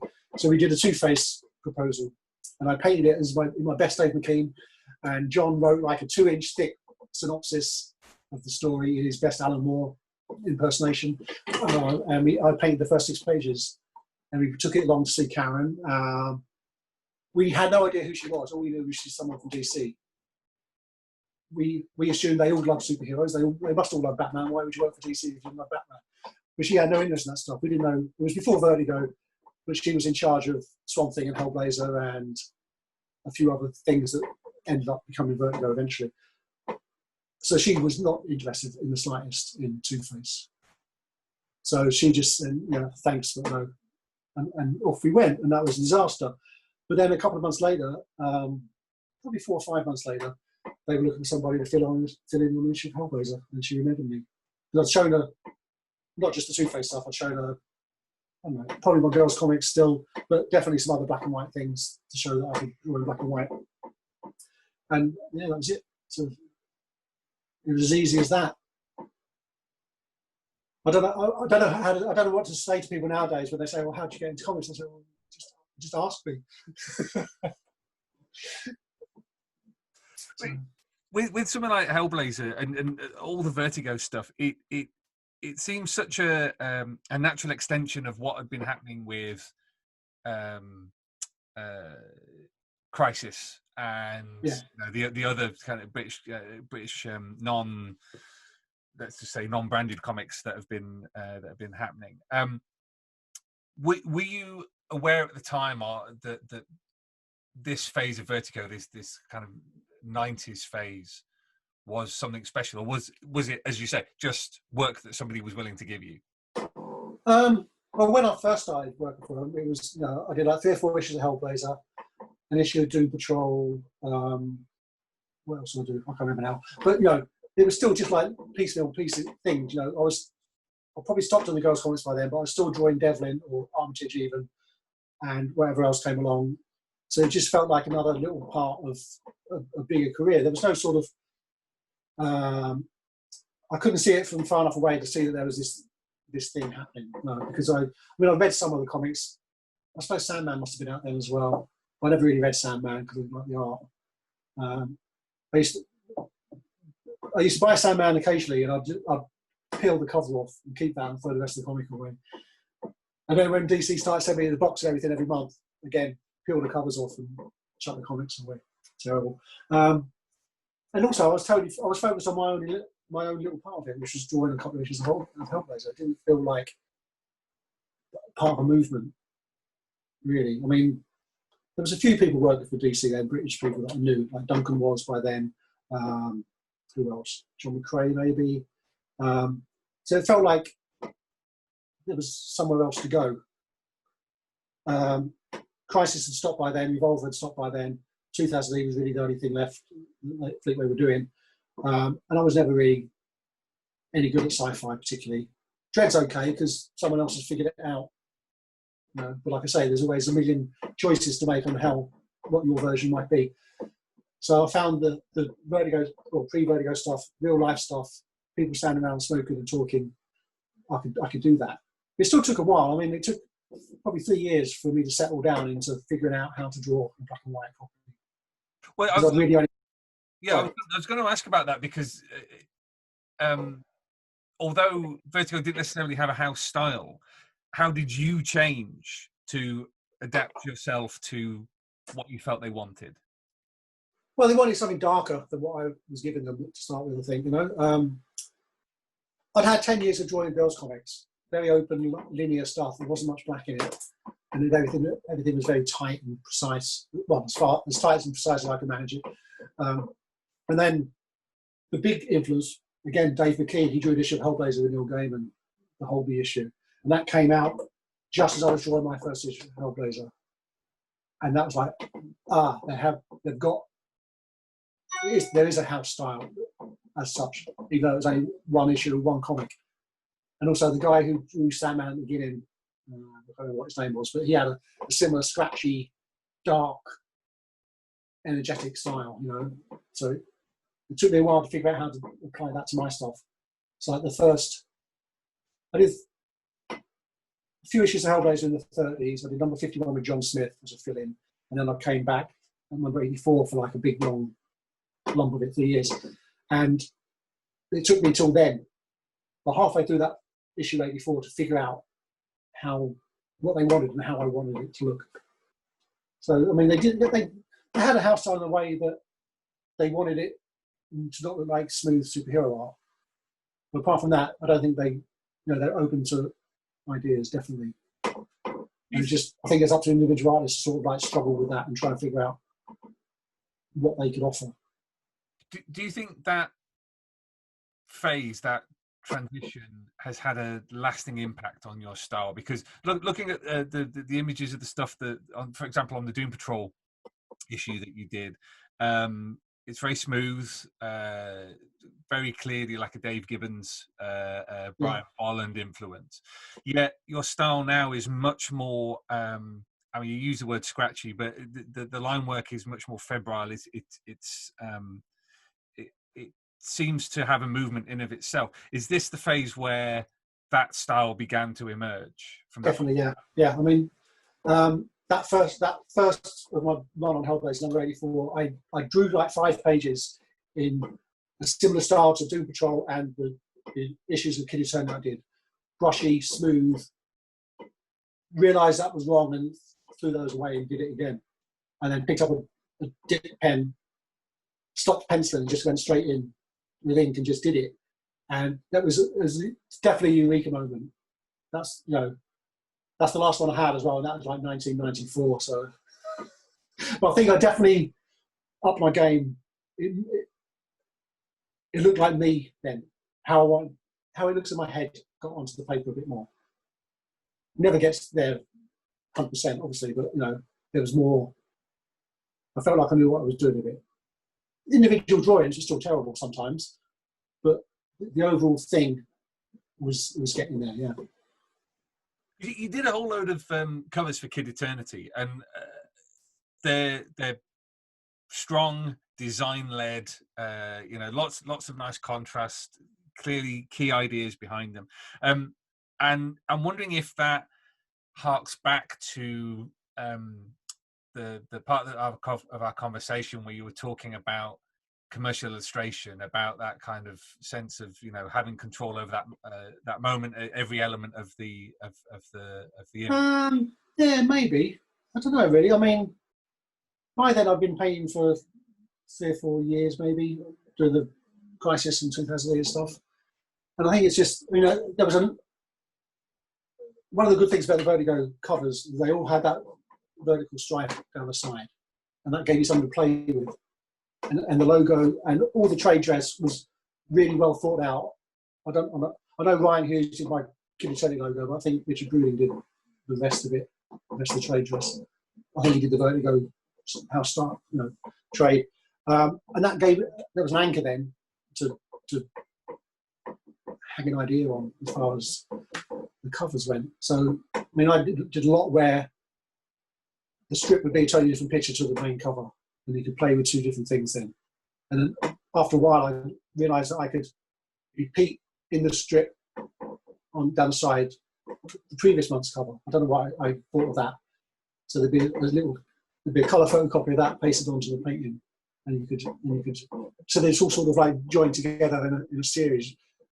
It's the first US series I did, and it was always me drawing it mostly. So I could think about it in a much bigger thing rather than just going in doing an issue there. If I did an issue of Doom Patrol, I asked to do the cover, but they said no. But Bisley was doing the cover, so why would they let me do them? So, but I like having that control over the whole package. Definitely. I mean, I was a total control freak even back then. I'm even worse now. I'm not a collaborator. Definitely not. As far as the look of it goes, I mean, obviously with a writer, yeah, but no. I mean, that's fascinating because American comics has a tradition of being a production line. Yes. You have a penciler, you have an inker, you have a colorist, etc., etc. Whereas, thinking about something like your Hellblazer work, where you're coming in, as you say, barely even penciling, just straight in with a dip pen. Yeah, I mean, it's like 10 minutes penciling for a page and then a few hours inking it. Well, drawing it in ink, I'd say. It's not inking, it's drawing in ink. Yeah, I mean, they let me. All they want to know is that I can draw 24 pages a month. Of course I can. I can ink it too, and I can do the cover.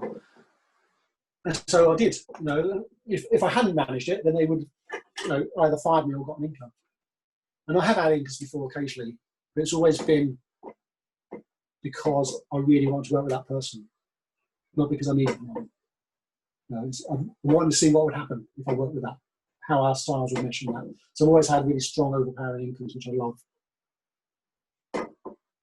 with something like Hellblazer, it's character created by co-created by Alan Moore. He is British as a character, and the strip, and this is entirely my own personal opinion, has always felt right when it's been handled by a British creative team. Oh yeah, I totally agree. Yeah. Were you conscious of that when you were drawing it, or do you not have time when you've got 24 pages a month to ponder things like that? No, I mean, as far as my input went to that, I wanted to make sure it looked like London or Britain or wherever he was. There had been an issue. I think it was when I was drawing my first issue. I think it's the one before Dave's one, or somewhere around there. Someone else had drawn it, an American artist, and he'd drawn London like Tudor Betham, Tudor buildings and foggy and Victorian policemen and stuff like that. And it happened to be an American writer as well for one issue, I think. And they'd done an underground station in Peckham, which hasn't got an underground station. I lived there at the time, so I knew that. And I wanted to make sure when I did it, it was right. And I'm the same when I'm drawing New York. I want to make sure it looks correct rather than just generic. So as far as the Britishness of it, yeah, I mean, I was lucky because I lived in London at the time when I started the Hellblazer. Did I? Actually, yeah, the first few issues, when I came back from a long run, I'd moved out of London, I think. But I'd still go down on the train every so often and take some photos and stuff to make sure it looked right. I did a issue of Hellblazer not that long ago for number 250, Dave Gibbons wrote. And they asked me, would I like to work with Dave Gibbons on Hellblazer? Yes, please. Didn't need to know what it was about or anything. No, yeah, fine. Dave Gibbons knows who I am. That's just enough for me. And it's set on New Year's Eve in Trafalgar Square. So I thought, you bastard, Dave. That's really bad. So I went down to London to take some photos, but it was summer. So, and there was some of it was sent in Trafalgar Square, some on the embankment, Cleopatra's Needle. But because it was summer, there was leaves over all the trees, so I couldn't see any of the buildings. Cleopatra's Needle was boarded up. Obviously, there wasn't crowds of people in Trafalgar Square, not like New Year's Eve. So I had to do a lot more research than I would have liked. But yeah, it needs that to make it convincing, I think. I like all that stuff. There's never enough time to do the research you want to do. With a series like Hellblazer, you had a fairly substantial run on the strip and the covers too, to the point where when I've talked to an American friend about Hellblazer as a series, your name is one of the names that comes up as somebody who's left a mark on the series. In hindsight, how do you feel about your time on Hellblazer? I think we did some great stuff. I'm glad that people might think I've left my mark on it, because that's what you strive to do. And you can only really do that on a long run. At the time, I'd draw more issues of Hellblazer than anybody else. There hadn't been that many. But I think since then people have done. I drew more than Steve did, and Tim Garth did it. I did more than whoever came, Will Simpson and stuff before that. I'm not sure about after, because I stopped reading it when I stopped drawing it. Which I do with everything. I don't really. It spoils it for me once I've seen behind the curtain, and I lose interest. But, I mean, I think Paul and I especially did some really good work on there. I mean, my style matured. I finally figured out what I was doing. Paul wrote some good stories. It was totally British, like you said. So yeah, I think that's good, And the only downside is it got me pigeonholed really badly for a while of drawing Vertigo stuff. It took a long time to get to draw a superhero because people just assumed I wouldn't be interested. There was Vertigo creators had a slight what's the word? People thought we were a bit up ourselves, because we wouldn't do superheroes, but we would if someone asked us to. And plenty, Pete Lilligan was writing Batman when he was writing Shade and stuff like that. So it does happen. It came to working on superheroes. You've done bits and bobs on different characters. Was this the moment of fantastic? I'm finally getting my hands on the characters that I wanted to, and also, yeah. What about when it came to Marvel Zombies, where you are getting to do the characters, but with they're not real. They're not the real ones. Yeah, I mean, that was on the one hand, it was great, Marvel Zombies, because I could do whatever I wanted. But on the other hand, it wasn't the real people, was it? So, I don't know. I mean, the first superhero stuff I did a couple of issues of Batman for Legend of the Dark Knight. And I got that to do because I met Archie Goodwin in the breakfast queue at a hotel at UCAC one year. And he said how much he liked my stuff. You know, if I ever want to draw Batman, just let him know. And partly I'm thinking, fucking hell, Archie Goodwin knows who I am. Because he's the best editor comics has ever had, I think. You know, he gets the best out of people, and he was really lovely, really easy to get on with.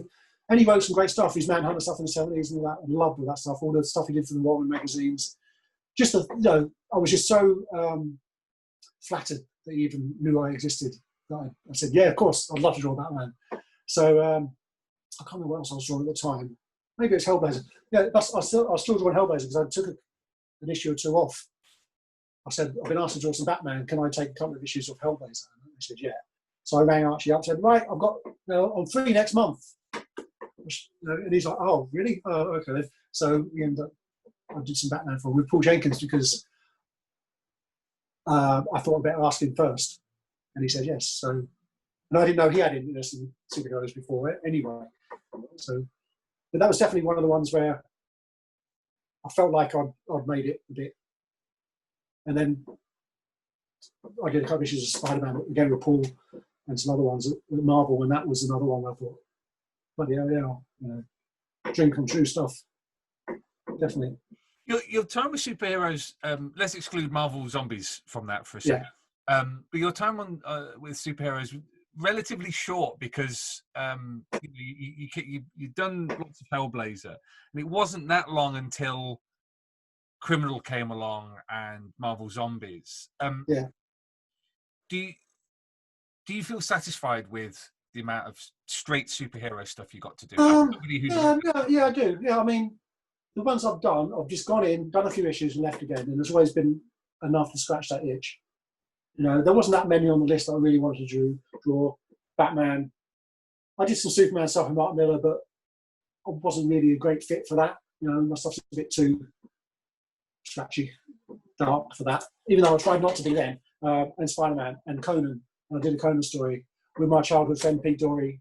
We did a Conan story for Dark Horse because he's the biggest Conan fan I know. So I just asked him if he wanted to write me a story, and he did. So, but that was just like an 8-pager. And that was enough to go in and scratch that itch and then leave and go off and do something else.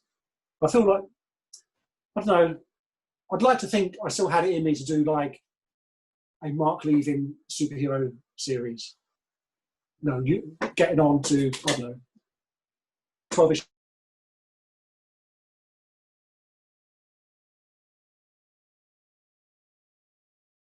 Don't know. I can't hear. Sorry, it just froze. It says my internet connection is unstable. Sorry, you were right in the middle of a fantastic sentence. Was I? What it was? I think you were about to say that you'd love to go onto a superhero comic and just like do a run. Yeah, I mean, I'd like to. Yeah, the only thing I'd like to do as far as superheroes goes, a year on Batman or a year on Spider-Man, go in, do my thing, and leave something good behind. You know, something that would, you know, be in one of those nice hardcovers like The Vision or that other one that they did, or that Miss Miracle book that came out recently. That sort of stuff, you know, something that gets collected and stays around. You know, but I don't know if I've got it in me. And it, you know, I wouldn't want to write it anyway. I've got no interest in that. Were you surprised at the success of Marvel Zombies? Yes. I was an overnight sensation. I've been working for 20 years by then. No, more than that. When did Marvel Zombies come out? 25 years I've been working by then. An overnight success. Yeah, I mean, Robert and I were both nowhere near the first people asked to do it. No, he got it because he'd been writing Walking Dead for a year or two by then, I think, maybe about a year. So he could write zombies. And I got it because I did some comic pages for 28 Days Later movie. It never came out. There's a few in my art book, but they never got published. So I could draw a zombie, sort of, even though they say they're not zombies in that film, don't they? But because again, it was I was seen as not a superhero artist, even though by then I'd drawn Spider-Man by then for the same editor. So yeah, I mean, it was Marvel's biggest selling graphic novel of the year, which was pretty good. And then I never heard from them for a year. So yeah, Marvel always felt like a weird one.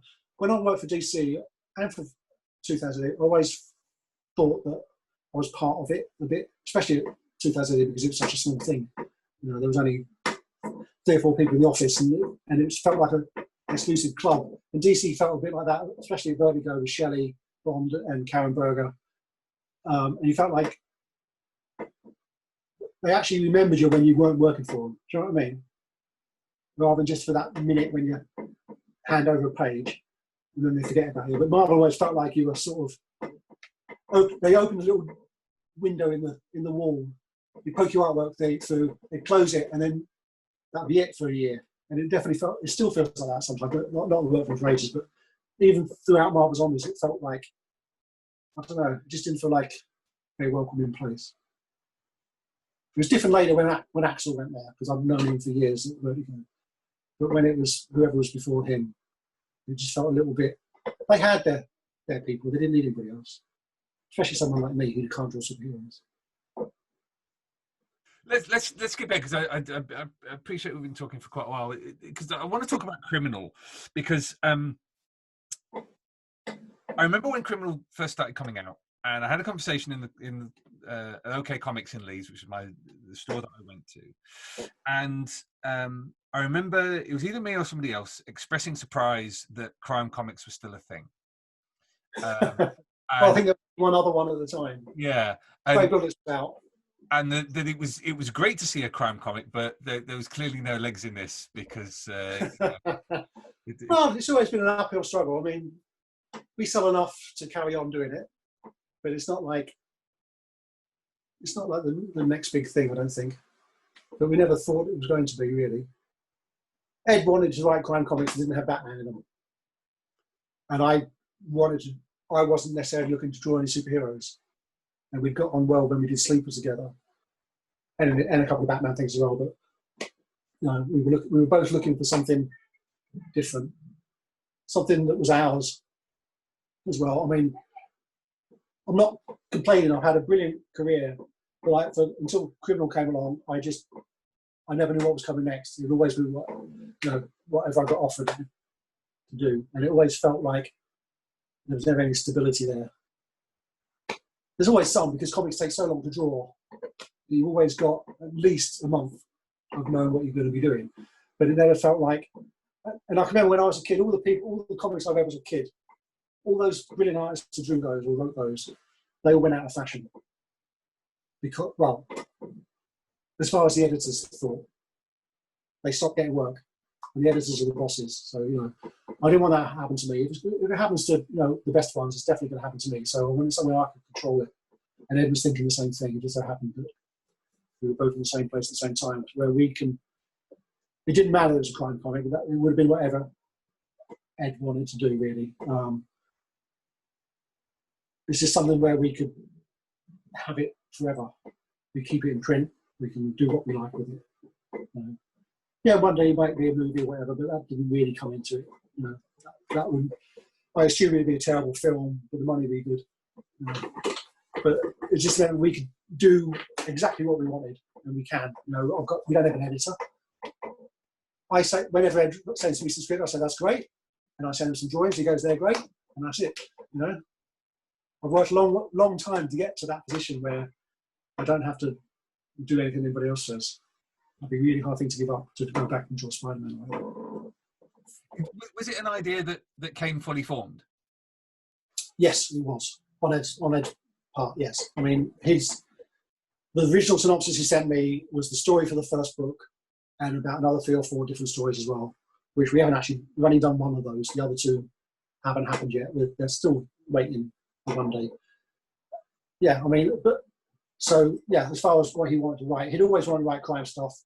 He managed to shoehorn it into Gotham Central and Batman, and Captain America sort of had that sort of espionage itch rather than pure crime stuff. And it's because his wife said, just write what you want to write instead of moaning about endless crossovers with Batman. So that was great. And because of Marvel Zombies, financially I could afford to take the risk.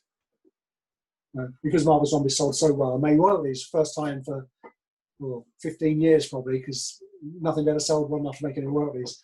And it meant I could take 6 months and risk it. And it worked well enough to carry on doing it.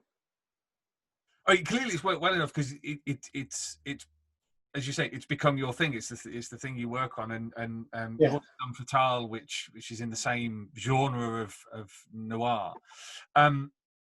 It almost seems as an outsider as if noir was always the genre that you were waiting to draw. Well, I didn't know I was.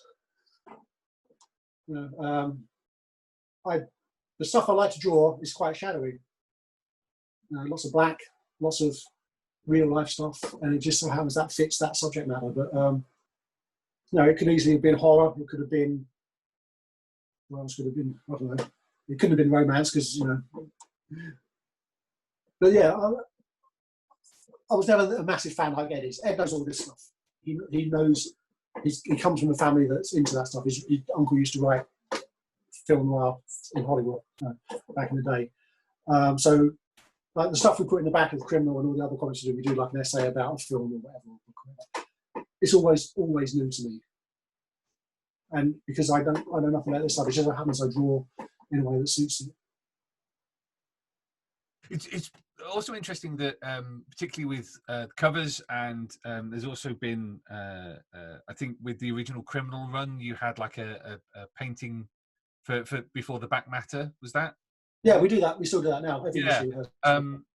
I just betrayed the fact that I haven't kept up with the series over the last little while.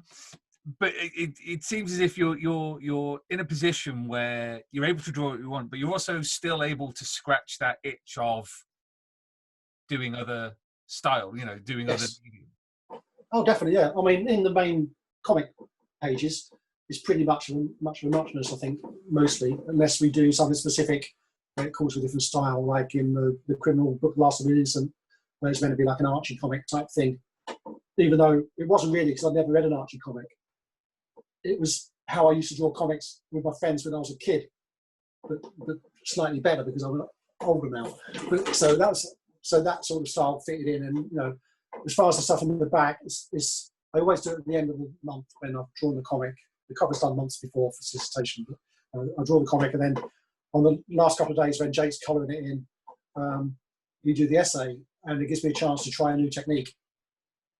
Like 18 months ago, Duncan Fagredo, Chad Adler, and I went to Tokyo Comic Con, and we went to an amazing art shop and found these paints I'd never seen before. So it's acrylic gouache is like opaque watercolor, but it's not waterproof, whereas acrylic gouache is waterproof like acrylic paint is, so you can do stuff with it you can't do with normal gouache.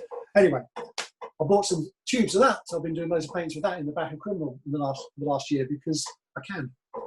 And no one else can tell me I can't do it. And it gives me a chance to try new styles and techniques that would probably be far too labour intensive for a whole comic. Like you said, I had my painting period back in the day, but no one paints comics anymore because they take so long to do. In Europe they do because they only draw 40 pages a year. But I can't afford that. With the fact it's Create Around, and we're in the age where work for hire and Create Around are kind of set up as a binary choice between the two. Do you feel that, and I think you've kind of already answered this one, that you do anything other than just dip a toe back into the kind of mainstream, quote unquote? Oh no! I mean, if for some reason all my career and stuff stopped, which hopefully it won't, if Ed goes and has a heart attack or something, Yes, I mean, I'm more than happy to go back and draw work for hire stuff because I know what it is. Do you know what I mean? Work for hire has a really bad rep because, you know, it rips a lot of people off. You know, Jack Kirby, obviously, you know, he correct, but I wouldn't be going creating stuff. I'd be playing with someone else's toys, and I know that going in. And also, there's a royalty system now where, you know, like with Marvel Zombies, if it sells well enough, I do make some extra money out of it. And they're not looking. The publishers aren't looking for house styles anymore. There definitely used to be a Marvel style and a DC style, and that isn't there anymore. So I could quite easily fit in, maybe. But then again, I've drawn them all, done them all. So there's not, you know, a Fantastic Four comic would be quite interesting just to see if I could do it. I'm sure I couldn't, but you know, you never know. And yeah, he looked around him and there were no more lands for him to conquer, kind of thing. Yeah, a little bit like that. Yeah, I mean, I'm getting old now. I mean, if I'm lucky, I might have another 20 years left. And since I've been drawing for 40 years, that doesn't sound like a very long time. So if I've got to pick and choose, you know. And I can sometimes. I can still, you know, do a short story for somebody or a cover. And sometimes that's just enough. It doesn't have to be 36 issues of Hellblazer anymore. You know? I haven't got that in me anymore, I don't think. If I'm going to spend years doing something, I'd rather own it. Well, this was going to be sort of... Not necessarily because I own it, because I control it. I haven't got, like I said, I don't have someone say, oh, can you just change that? I don't have that, so that's a lot to give up. It was good, kind of going to be my kind of final question, really. And you've said during the conversation that you didn't really think of things as being a career in which you had an end goal and you were working towards that. And so what you think about that career as it's panned out in hindsight, I think is...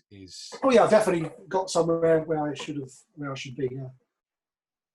But I didn't know...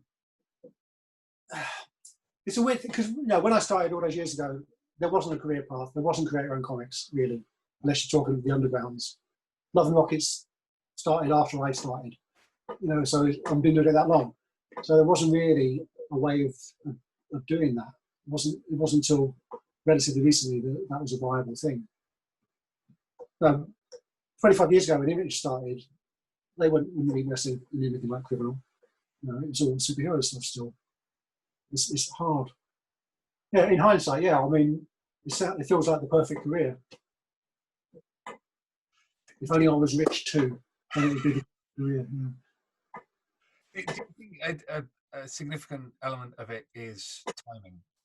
Sorry? Do you think a significant element of it is timing, that things just happened to come along at the time that you were receptive to them? Yeah, I think so, yeah. I mean, most things I've done, I've said yes if I've got time, which is always the first reason. If it's working with someone I'd like to work with.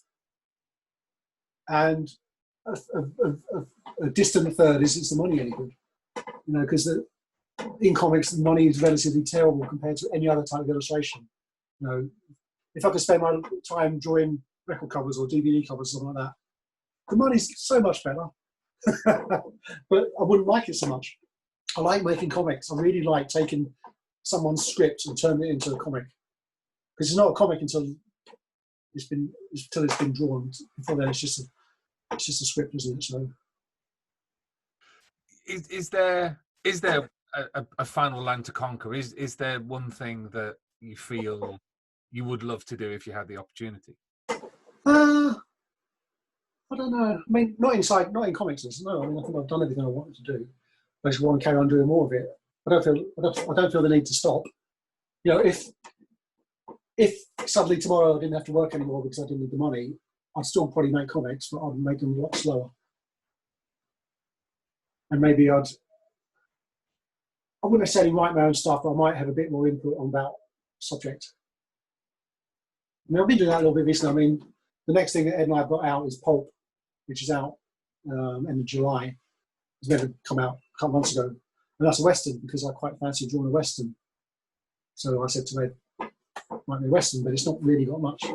some of it's set in 1930s New York and some of it's set in the Wild West, so there's not quite as much Wild West as I was hoping. And there's a lot more men in coats and hats smoking in New York streets than I was hoping for. But that's quite nice to have that opportunity to say to someone like Ed that I'd quite fancy drawing that. Or like My Heroes Have Always Been Junkies book was because I wanted to draw a romance comic, even though it didn't really turn out much like a romance. What I wanted to do with that was revisit drawing girls' comics and seeing how I do them now. That sort of, I was hoping for more of a sort of a regular romance with no murders and crime and stuff in it. But obviously, Ed can't write those, so it had a bit of that in. But it would have been nice to sort of see if I could do it.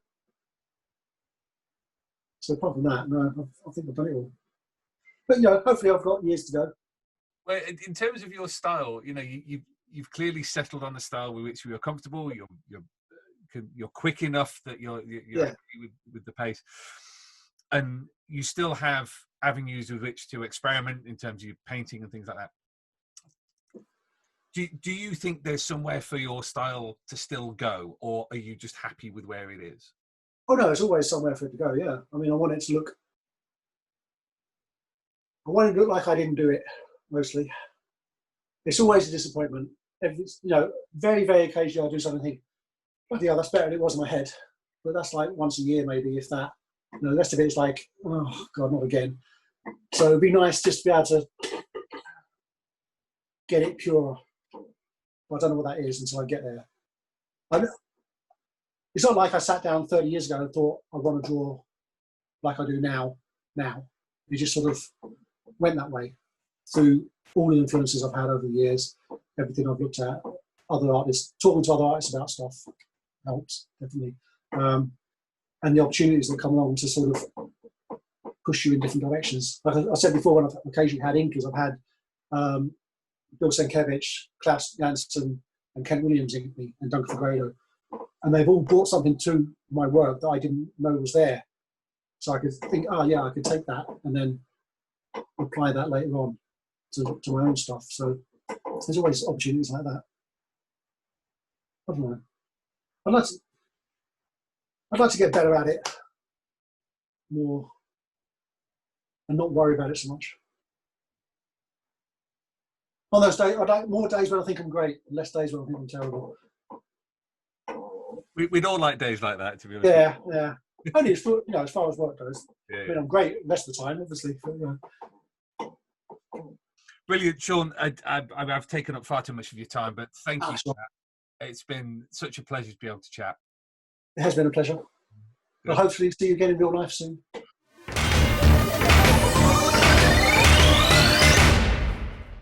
Fantastic. Thank you so much to Shawn for taking so much time to chat through his work. Hope you enjoyed that.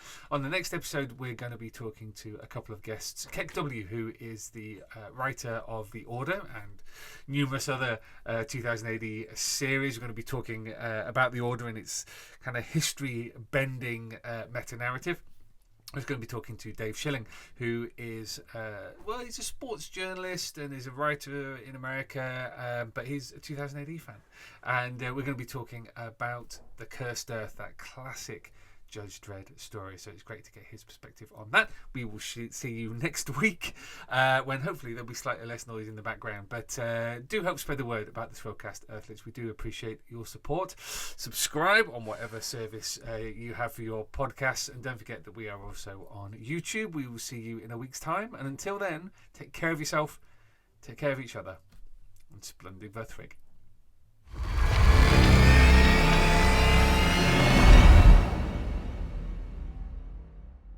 Alert! Alert! Alert! Fill power levels dangerously high. Alert! Alert! Read 2000 AD every week. Ask your comic book store or newsagent now. Subscribe to the galaxy's greatest comic at 2000ADonline.com.